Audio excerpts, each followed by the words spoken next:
తులారాశి వారికి రుణదాతల నుంచి ఒత్తిడులు అధికమవుతాయి. ఇంటా బయట కూడా వీరికి చికాకులు ఏర్పడే అవకాశం ఉంది. కొన్ని ముఖ్యమైన పనులు ప్రతిబంధకాలు కూడా ఈ రాశి వారు ఎదుర్కోవాల్సి వస్తుంది. ఆర్థిక విషయాలు చాలా వరకు కూడా వీరికి నిరాశ కలిగిస్తాయి. శ్రమ ప్రతి పనిలో కూడా అధికంగా ఉంటుంది. ఆరోగ్య సమస్యలు కూడా కొంతవరకు చికాకుపరుస్తాయి. వ్యాపారోగ్యాల వారు వ్యాపారాల్లో ఒడిదుడుకులు ఎదుర్కొంటారు. ఉద్యోగ వారికి విధి నిర్వహణలో ఈరోజు కత్తి మీద సాముగా గడుస్తుంది. పారిశ్రామిక వైద్య రంగాల వారికి విదేశీ పర్యటనలు వాయిదా పడతాయి. సినీ టీవీ కళాకారులు కొన్ని విషయాల్లో పొరపాట్లు చేసే పరిస్థితి కనిపిస్తుంది కాబట్టి జాగ్రత్త వహించాలి. విద్యార్థులకు కూడా ఈరోజు ఒత్తిళ్లు కాస్త అధికంగా ఉంటాయి. మహిళలకు మానసిక అశాంతి అధికంగా ఉంటుంది.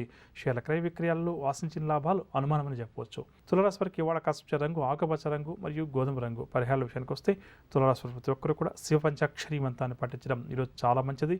తదుపరి వృశ్చిక రాశి. వృశ్చిక రాశి వారికి ఆర్థిక ఇబ్బందులు ఎవరికైతే అధికంగా ఉన్నాయో అటువంటి వారు ఈరోజు రుణ ప్రయత్నాలు ముమ్మరం చేస్తారు. రుణదాతల నుంచి రుణాలు తీర్చమని చెప్పి ఒత్తిడి కూడా ఈరోజు ఈ రాశి వారికి అధికంగా ఎదురవుతుంది. దూర ప్రయాణాలు కూడా వీరు చేయాల్సి వస్తుంది. కొన్ని ఒప్పందాలను రద్దు చేసుకుంటారు. పరిస్థితులు ఏవి కూడా వృశ్చిక రాశి వారికి అంతగా అనుకూలించవు. వృధా ఖర్చులు కూడా ఎదురవుతాయి. కావున ఖర్చులను నియంత్రించుకోవడం చాలా మంచిది. ఆలయాలు, ఆశ్రమాలు కూడా ఈరోజు వీరు సందర్శిస్తారు. వ్యాపారోగ్యాల వారికి వ్యాపార నిర్వహణలో కొద్దిపాటి ఆటుపోట్లు ఎదురవుతాయి. ఉద్యోగస్తుల వారికి ఉద్యోగాల్లో మార్పులు, చేర్పులు. రాజకీయ, సాంకేతిక రంగాల వారికి మానసిక అశాంతి అధికమవుతుంది. సినీ టీవీ కళాకారులు కొంతవరకు ఈరోజు ఆటుపోట్లు ఎదుర్కోవాల్సి వస్తుంది. విద్యార్థుల అంచనాలన్నీ కూడా తారుమారవుతాయి. మహిళలకు కుటుంబ సభ్యులతోటి కలహాలు కూడా అధికమవుతాయి. షేర్ల క్రయ విక్రయాలు మందగిస్తాయి. వృశ్చిక రాశి వారికి ఇవాళ కాస్పచ్చ రంగు, పసుపు రంగు మరియు గులాబీ రంగు. పరిహారాల విషయానికి వస్తే వృశ్చిక రాశి వారు ప్రతి ఒక్కరు కూడా శ్రీ వెంకటేశ్వర స్వామి వారిని పూజించడం చాలా మంచిది. తదుపరి ధనురాశి. ఈ సోదరులతోటి మనస్పర్ధలు ఏమైనా ఉంటే తొలగిపోయి సఖ్యత నెలకొంటుంది. ఇంటా బయట కూడా ఈరోజు వీరికి ప్రోత్సాహకరంగా ఉంటుంది. ఆర్థిక లావాదేవీలు కూడా ఆశించిన విధంగా ఉంటాయి. వ్యాపారోగ్యాల వారికి వ్యాపారంలో సామాన్య లాభాలు చేతికంతాయి. ఉద్యోగస్తుల వారికి ఉద్యోగాల్లో ఇంక్రిమెంట్లకు సంబంధించిన సమాచారం అందుతుంది. పారిశ్రామిక, సాంకేతిక రంగాల వారికి సన్మానాలు, సత్కారాలు. సినీ టీవీ కళాకారులకు 2-3 అవకాశాలు వెతుక్కుంటూ వస్తాయి. విద్యార్థులు కూడా తమ లక్ష్యాలతో సులువుగా సాధిస్తారు. మహిళలు బంగారు ఆభరణాలు కొనాలి అని చెప్పి కొంతకాలం జరుగుతూ అనుకుంటున్నారో వారి కోరిక నెరవేరే అవకాశం ఉంది. షేర్ల క్రయ విక్రయాలు లాభిస్తాయి. ధనురాశి వారికి ఇవాళ కాస్పచ్చ రంగు, ఎరుపు రంగు మరియు గులాబీ రంగు. పరిహారాల విషయానికి వస్తే ధనురాశి ప్రతి ఒక్కరు కూడా శ్రీ సత్యనారాయణ స్వామి వారిని ఆరాధించడం చాలా మంచిది. తదుపరి మకర రాశి.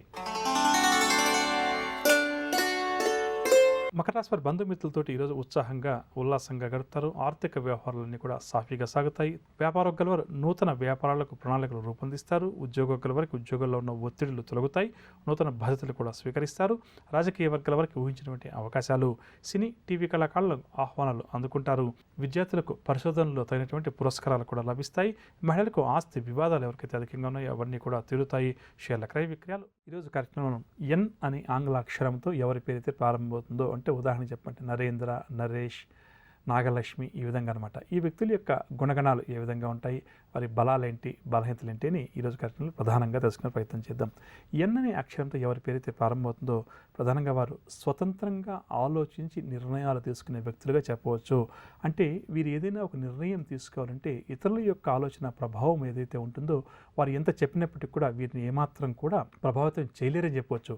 కాబట్టి 10 మంది చెప్పింది విన్నప్పటికీ కూడా వీరు తుది నిర్ణయం తీసుకోవాలని చెప్పి అనుకున్నప్పుడు మాత్రం వారి మనసుకు ఏది తోచితే లేదా ఏది నచ్చితే ఆ నిర్ణయమే తీసుకుంటారు. దీనివల్ల ఏంటంటే వీరి స్నేహితులు కావచ్చు, సన్నిహితులు కావచ్చు కొంతవరకు చాలా వరకు ఇబ్బందికర వాతావరణం ఎదుర్కొంటారు.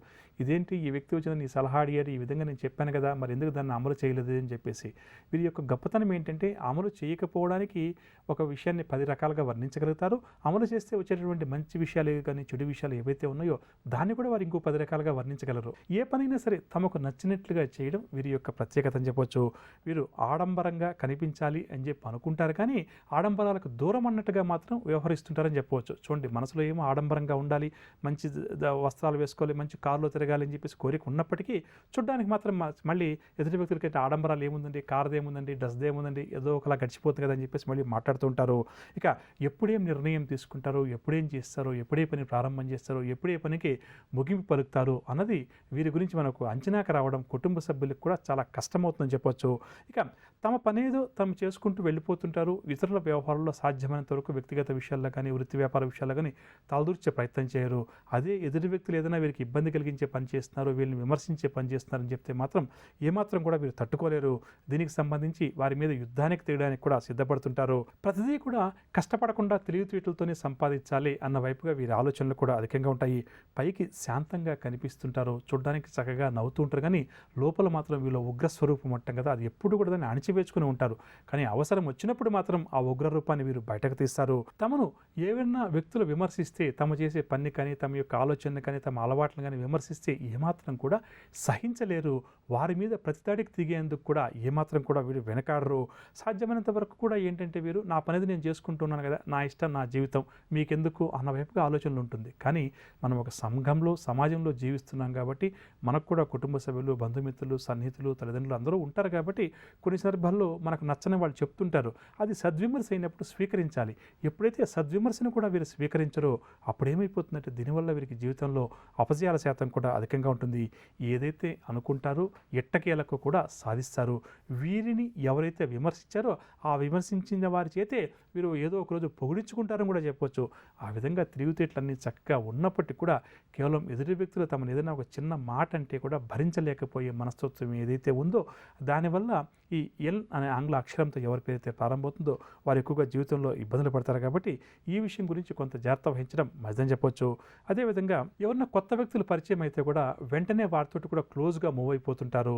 అదేవిధంగా అదే వ్యక్తి ఏదైనా నచ్చకపోతే వారికి అంతే దూరంగా కూడా వెంటనే పెట్టేస్తుంటారు.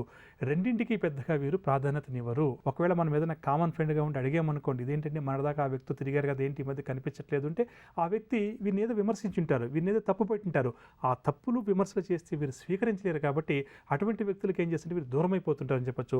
మళ్ళీ కొంతకాలం తర్వాత జరిగిందంతా మర్చిపోయి మళ్ళీ వారితో కూడా వీరు స్నేహంగా ఉండే ప్రయత్నం చేస్తుంటారు. దీనివల్ల ఏంటంటే వీరి యొక్క సర్కిల్ని మనం ఒకసారి అంటే చుట్టుపక్కల స్నేహితులను గమనిస్తే స్థిరంగా లాంగ్ రన్లో ఉన్న ఫ్రెండ్స్ చాలా తక్కువగా ఉంటారు. అలా అని చెప్పేసి ఎవరితో కూడా గొడవపడే మనస్తత్వం వీరిది కాదు. కానీ వీరి చేసే పని కానీ వీరిని కానీ ఎవరు కూడా విమర్శించకూడదు. అది భార్య అయినా సరే, భర్త అయినా సరే, తల్లిదండ్రులైనా సరే, చివరకు విమర్శిస్తే మాత్రం వారికి దూరంగా వెళ్ళిపోయే ప్రయత్నం చేస్తారు. మరీ ఇక నచ్చకపోతే గొడవలకు దిగడానికి కూడా సిద్ధపడతారు. ఇక ఆ గొడవలకు దిగడం గురించి ఒక్కసారి వీరుగా సిద్ధపడ్డారనుకోండి, ఆ ఎదుటి వ్యక్తి ఎవరైతే ఉన్నారో వారిని చాలా ఇబ్బంది పెట్టేంత లోతుగా కూడా వీరు వెళ్ళిపోతుంటారని చెప్పొచ్చు. కాబట్టి ఇది కూడా అంత మంచి విషయం కాదు. కాబట్టి కొంతవరకు ఏంటంటే పట్టు విడుపున్నది నేర్చుకోవడం, ఈ ఎన్ అనే అక్షరంతో ఎవరి పేరైతే ప్రారంభమవుతుందో వారు నేర్చుకోవడం కూడా కొంతవరకు మంచిదని చెప్పవచ్చు. పని ఒత్తిడి కూడా వీరికి ఎప్పుడూ కూడా అధికంగా ఉంటుంది. అంటే 24 గంటలు కూడా ఎప్పుడు పనిచేస్తూ ఉంటారు. దీనివల్ల కొంతవరకు కుటుంబ జీవితానికి దూరంగా గడపడం, కుటుంబ సభ్యులకి దూరంగా ఉండే సందర్భాలు కూడా అధికంగా వీరికి ఎదురవుతుంటాయి. కాబట్టి ఈ విషయం పట్ల కూడా కొంతవరకు అంటే వృత్తిలో ఎంతసేపు కూర్చోవాలి, ప్రతిరోజు ఎంతసేపు పని చేయాలి, అదేవిధంగా కుటుంబ జీవితానికి ఎంతవరకు ప్రాధాన్యత ఇవ్వాలి అని చెప్పి వీరు ఒక నిర్ణయం తీసుకుంటే మంచిది. లేకపోతే ఏమైపోతుందంటే కుటుంబానికి వెచ్చించాల్సిన సమయం ఏమో ఆఫీస్లో గడపడం, ఆఫీస్లో గడపాల్సిన సమయం ఏమో ఇంకొక చోట గడపడం. ఈ విధంగా చేయడం వల్ల ఏంటంటే సంబంధ బాంధవ్యాలు కూడా కొంతవరకు దెబ్బతినే పరిస్థితి అధికంగా ఉంటుంది. కాబట్టి ఇటువంటి వారు కొంత జాగ్రత్త వహించాలి.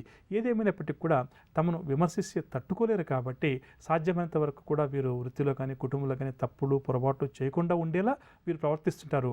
కొన్ని సందర్భాల్లో ఇంకా మరీ మన చేతులు దాటిపోతుంటాయి. కాబట్టి అటువంటిప్పుడు కొన్ని వీరు తీసుకున్న నిర్ణయాలు చెడు ఫలితాలను ఇవ్వడం వల్ల కొంతవరకు కుటుంబ సభ్యులు లేకపోతే వీరి సన్నిహితులు వీరిని విమర్శించడం జరిగే అవకాశం ఉంది. కాబట్టి ప్రధానంగా ఏంటంటే ఎదుటి వ్యక్తి విమర్శించినప్పుడు ఆ విమర్శ మంచి విమర్శ అయినప్పుడు దాన్ని స్వీకరించే ప్రయత్నం చేయడం. ఒకవేళ ఆ విమర్శించే వ్యక్తికి చెడు ఉద్దేశాలు ఉన్నాయి, ఆ విమర్శ చేసిన వ్యక్తికి విమర్శ చేసే అర్హత లేదు అని చెప్పి అనుకున్నప్పుడు అటువంటి వారికి సాధ్యమైన వరకు దూరంగా ఉండే ప్రయత్నం చేయడం వీరికి చాలా మంచిదని చెప్పవచ్చు. సంఘంలో వీరు ఏ వృత్తిలో ఉన్నా, ఏ ఉద్యోగంలో ఉన్నా, ఏ స్థాయిలో ఉన్నా సరే వీరికి పరిచయాలు చాలా పెద్ద సంఖ్యలో ఉంటాయని చెప్పొచ్చు. సంఘంలో పలుకుబడి కలిగిన వ్యక్తులతోటి సంఘాన్ని దశ నిర్దేశం చేసేవాళ్ళు ఉంటాం కదా, వారితోటి కూడా వీరికి సాన్నిహిత్యం అధికంగా ఉంటుంది. కానీ చూడడానికి మాత్రం ఒక సామాన్య మానవుళ్ళ జీవించే ప్రయత్నం చేస్తుంటారు.